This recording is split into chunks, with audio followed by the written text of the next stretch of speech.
তো guys finally চলে আসলাম viral Taltala, দেখতেই পাচ্ছ পিছনের ব্যাকগ্রাউন্ডটা দেখে বুঝতে পারছো, কিছু দেখে নিতে পারো। খুব সুন্দর একটা জায়গা, গান ফেটে গেছে, আশা করি তোমরা আসবে, খুব এনজয় করতে পারবে। সো গাইস ফাইনালি আমরা বাড়ি থেকে বেরিয়ে পড়লাম, আমরা এখন যাব হাবড়া স্টেশন। আমাদের ভিডিওটি পুরো দেখতে থাকুন।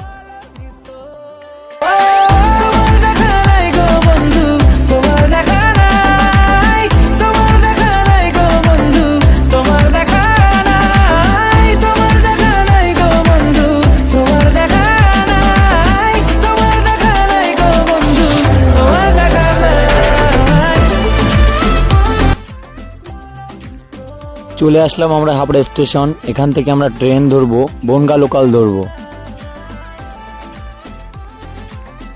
সো গাইস ফাইনালি আমরা বনগা লোকাল উঠে পড়লাম। আমাদের চারজনকে কেমন লাগছে গাইস প্লিজ কমেন্ট বক্সে